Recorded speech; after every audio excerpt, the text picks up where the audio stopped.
Hi again, friends. I hope this Friday sees you well. I hope you have something to look forward to and hope in the future, and that you're encouraged this day. Let's dive on into a quick weather word. Looking at the weather map for today, not too much going on. A little low pressure in the northern plains, a little front, not making a lot of progress right now. Other than that, pretty much just high pressure. You do have Hurricane Sam, been a strong hurricane for a while. It's way off in the Atlantic, not affecting land. The Bermuda is getting like tropical storm force gusts, but overall, nothing significant to anybody from that or from any other storm right now going on. There's Vincent, I think it is, out there, but it's not going to affect anybody. So as far as we're concerned, as far as anybody's really concerned, unless you're a shipping company, tropics are quiet. And so not a lot else going on that map for today. Into tonight, the low pressure system kind of transitions one low to another in the northern plains, but not a lot of progress at this time. Otherwise, Sam passing on by. Otherwise, it's high pressure, staying kind of quiet. Looking at tomorrow, the low over the northern plains gets a kind of second oomph, a little more upper support. And so you'll see going through this weekend, that low, that cold front will start to make some progress towards the south.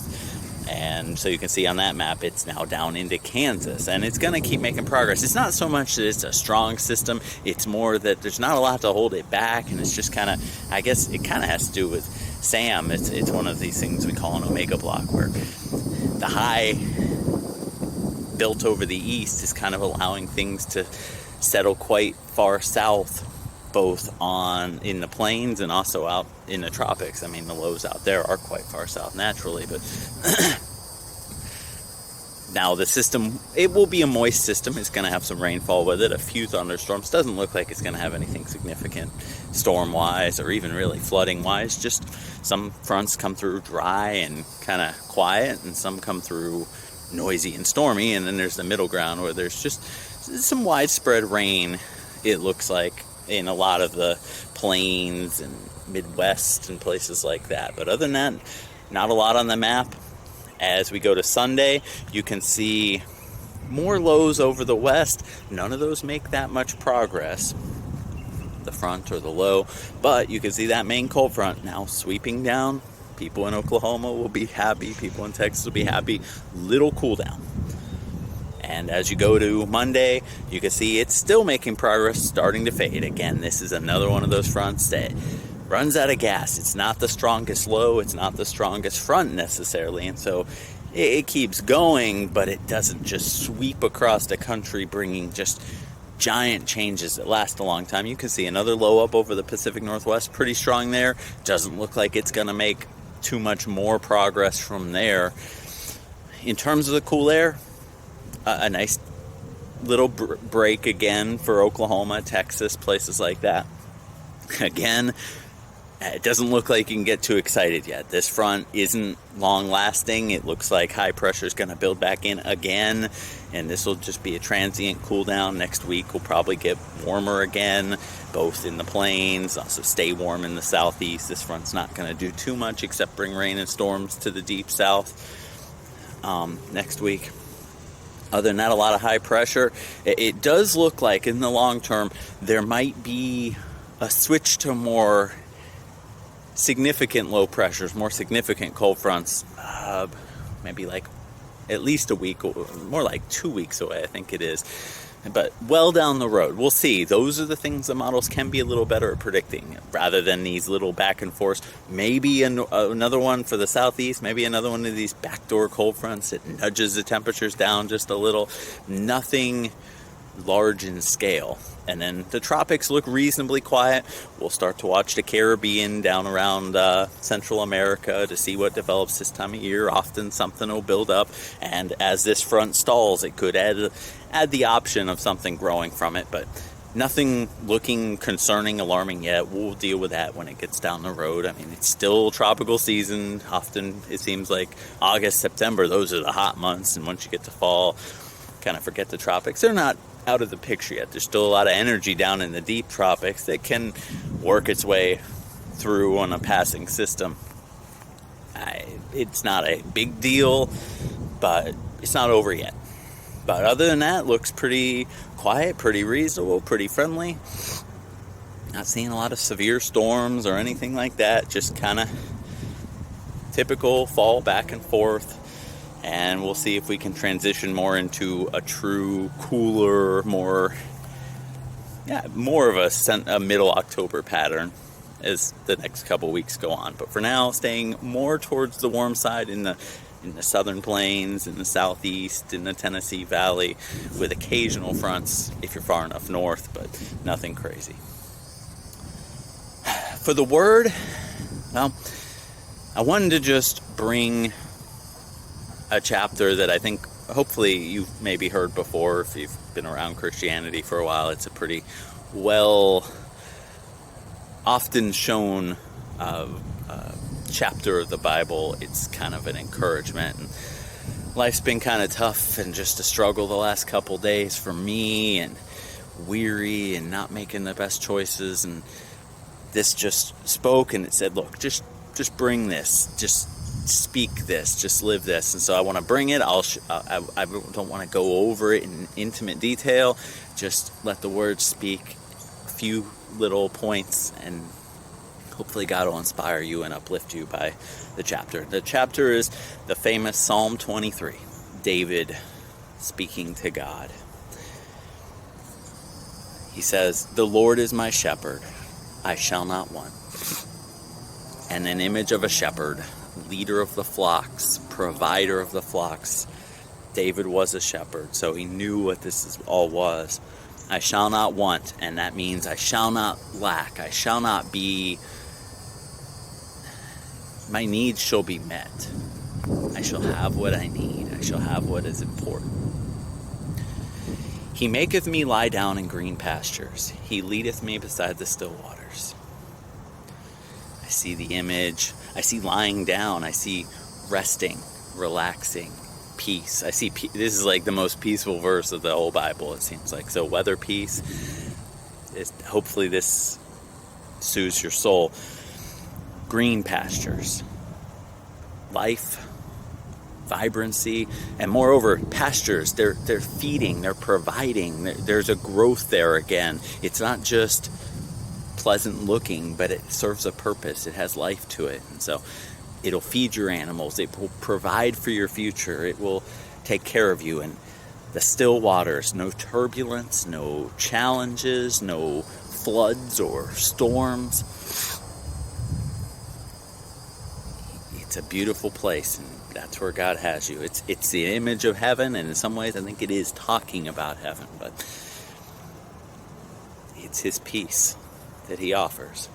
He restoreth my soul. He leadeth me in the paths of righteousness for his name's sake. He leadeth me.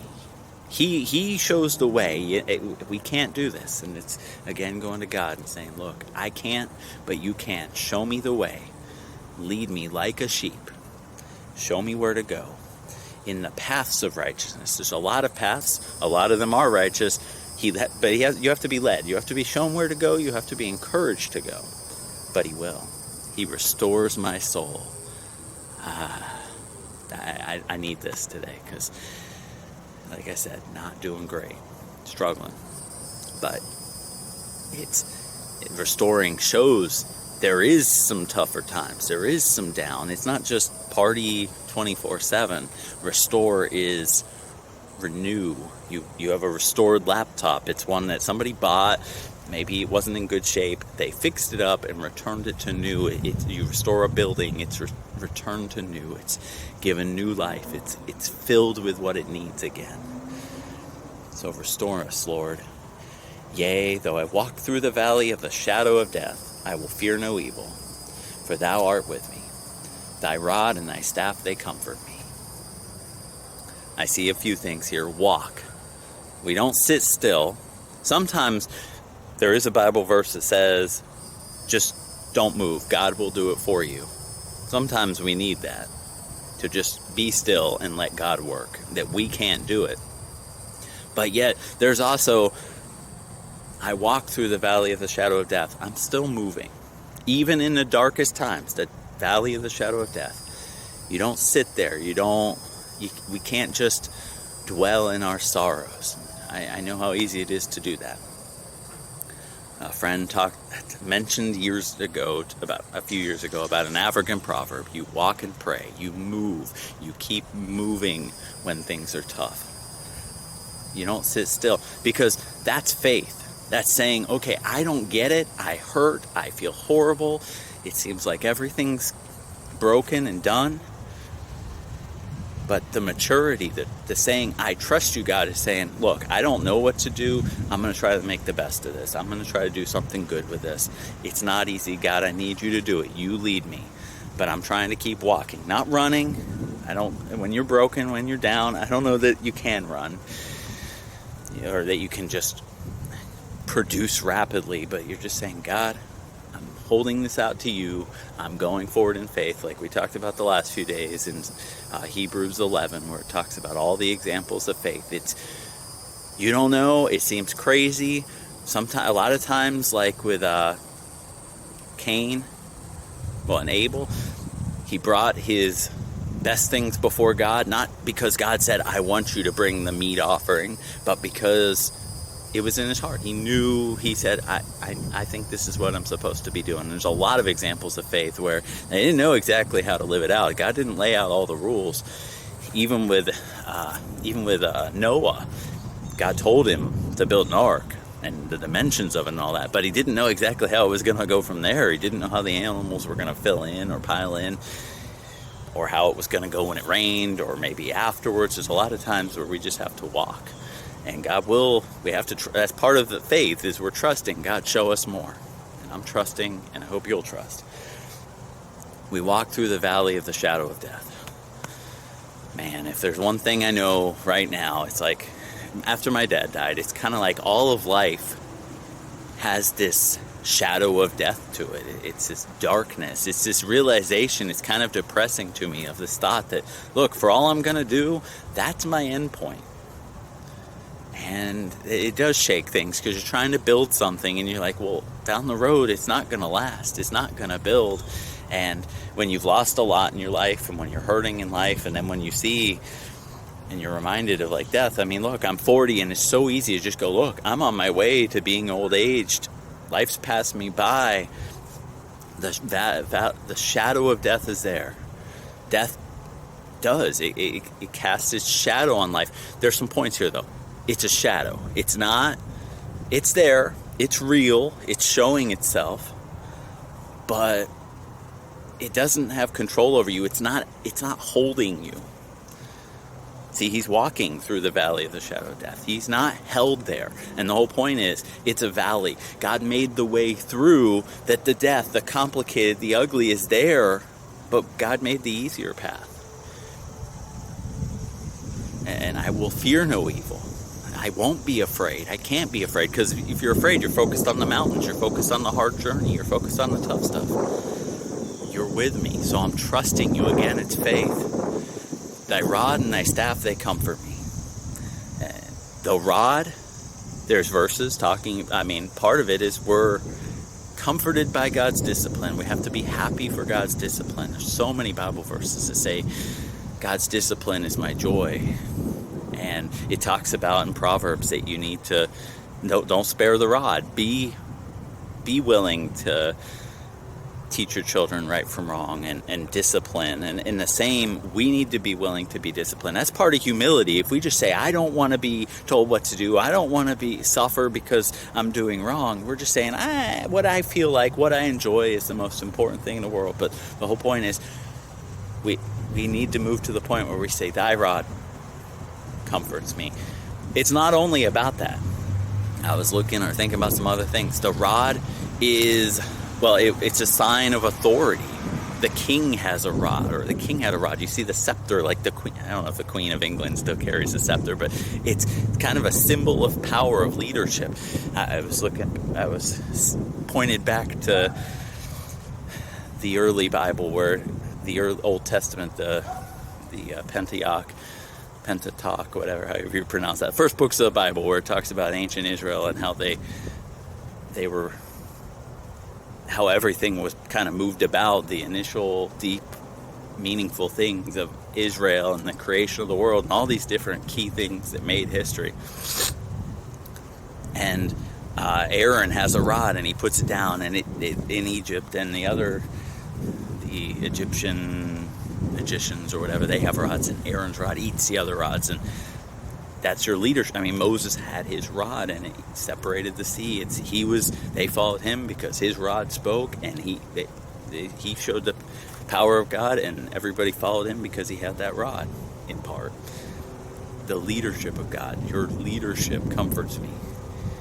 And I said it there, power. That little rod shows so much power. Look, it ate the other snakes. It parted the Red Sea. I rejoice. I'm comforted by you having the power, by you being more powerful.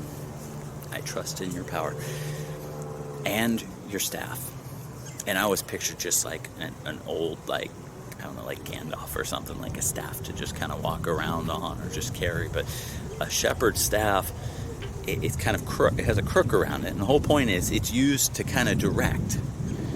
And I was reading, like, when they were on narrow bridges, they used the staff to get the sheep across the bridge so the sheep didn't fall into the water, because they didn't know any better. They weren't, sheep are not necessarily intellectual. They don't get what we've set up for them or what's best for them. So the staff is for yanking in the right direction. Come on, we're going this way, and pulling them through. And you lead me beside still waters. The whole point, he's taking care of us. He's pulling us through. Sometimes we don't go the right way, and he says, nope, get over here. So that staff, it's not just some kind of cool agrarian stick, but it's part of what helps. It's his help for us. And it's more, the rod's kind of hard, painful, push, like hitting. You can beat with a rod to impart a lesson. There's a harsh lesson, and God will teach us those kind of ways in our own life. He'll sometimes life's hard because he has to teach us what we're doing wrong. But sometimes he's going to yank and drag us through the wrong places and say, look, we're going the right way. You're coming with me. I'm not beating you. I'm just pulling you. Let's go. Let's go. Let's go. I'm taking care of you. I'm going to make sure it's all right. And so it's like the yoke. Jesus says his yoke is light. Well, that yoke is, we're being pulled where to go. The whole point is we have to submit. But once we've submitted, God's taking care of us.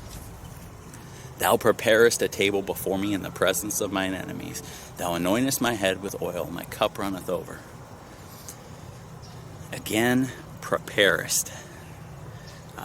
Talked about it Monday with Elijah. And God had already told the birds to bring him food. He prepared it. It's pre-built. It's preset. It's getting ready. Your hope has an end because it's already started. In the presence of my enemies, I think a lot of people say, oh, your enemies are going to be eating there too. It doesn't say that. It says, look, you'll be in the midst of your enemies. And not only will you be there, but you won't have to like scrounge a little food. You'll have a table. You'll be protected. They won't be able to hurt you. You'll be, and they are your those enemies. It's not just saying, oh, a tough spot or a scary spot. There's enemies there, but they can't do anything. You're protected. Again, the shepherd can make that happen. You anoint my head with oil. You show that tenderness, that care, that respect, that love. We discussed Wednesday about the woman at not at the well, but the woman who was a sinner, and she anointed him, and she anointed Jesus. She honored him, and that's it. God's not just giving us a little, he's giving us meals, and he's not just giving us scraps. The table, I see a banquet when I see prepare us me a table. You don't have to prepare for that long for just a little meal. I picture a big old table. He anoints my head with oil, softens me, takes care of me, loves me.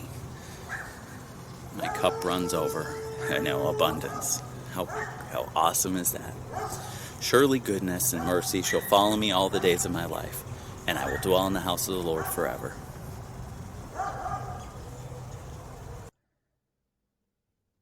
Whoops, it looks like my camera battery died. Still fighting these issues with technology against me right now, but we're going to press through, just leave the screen up and finish talking about it. Surely, not maybe, but surely, goodness and mercy shall follow me all the days of my life.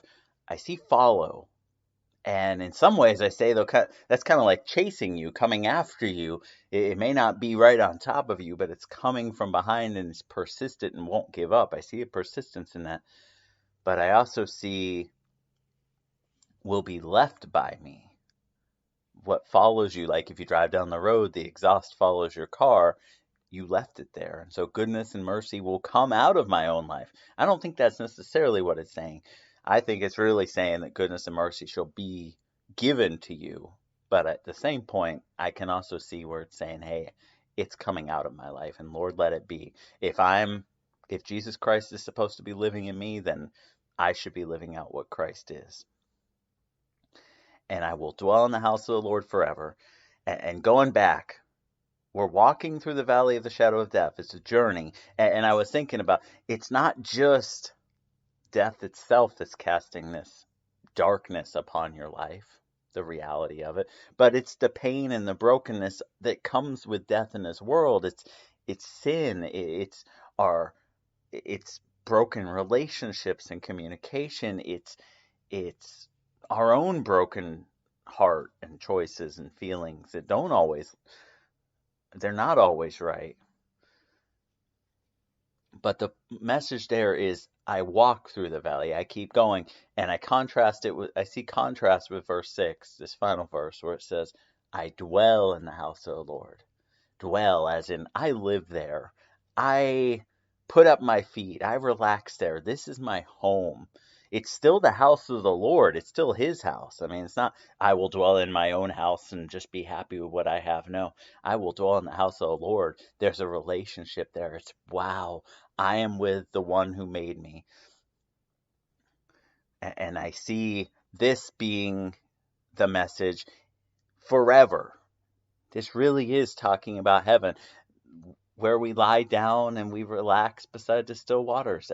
I think that's as much as anything saying, though there's brokenness now, though there's a valley of shadow of death, the shepherd is taking us to where we will dwell forever. Forever includes now, because forever is always going forward, although it says, I will dwell in the house of the Lord. So it is, in a big sense, talking about the future. You can say will, talking about the present too, like I will be happy forever can include the happiness you have now. But more than anything, I see promise. I see will. There's such a definitive word. I get mad at meteorologists who say, oh, there will be a cold front next week, or there will be storms Thursday. There's uncertainty. And look, sometimes we say things with certainty just because we're in a rush, or because we don't mean to be dishonest. I think other times people say will with a thread of ingenuity in them, like they're not trustworthy. They're saying things, they're making promises they can't keep or won't keep. Sometimes I think saying that I will do this can be almost a straight up lie, a straight up dishonesty. I mean, I don't think usually it's intentional, but there's a heart that's not matching what we're saying. Be doers, not speakers. But the Lord, when he says to us that David's saying, I will dwell in the house of the Lord, he's saying it from the Lord. He's saying, yes, it's true. Surely I will forever. Brothers and sisters, I hope Psalm 23 encourages you. I hope God's encouraged you. I hope God keeps encouraging you. I pray you have a positive, bright weekend, and that God is close and helps you to understand what's going on right now. We're in the shadow of death, and I know it all too well. Like, this is tough, and it's hard to keep going sometimes, but just keep walking, just a little. Walking's not urgent. It's just I'm not going to sit still. And God will lead you, and seek God to lead you. And I trust that He's going to lead us through. I hope you have a good weekend. I hope God encourages you and speaks to you, and seek Him ardently, and I believe He will. Be doers and not just hearers. Don't just speak what will be, but do it. Live it out. Live out your love. Love abundantly. Love passionately. Love with all your heart. People are worth it. They've let me down so many times, but you know the people that are really special, they're worth it. And trust in the Lord always. You will dwell in the house of the Lord forever if you're in right standing with Him, and you are now if you put your trust in Jesus Christ. Don't let up. Don't let the word fall like the thorns among the rocks where it sprouts up and then it falls down. Keep going. We got to press on. We're not done yet. Just keep walking. It will be good. You will have a table in the presence of your enemies. You will have your cup anointed with, or your head anointed with oil, and your cup running over. Trust God. I've seen Him work. I know He can do all things. I hope you have a good weekend. God bless, my friends. Love you all. Amen.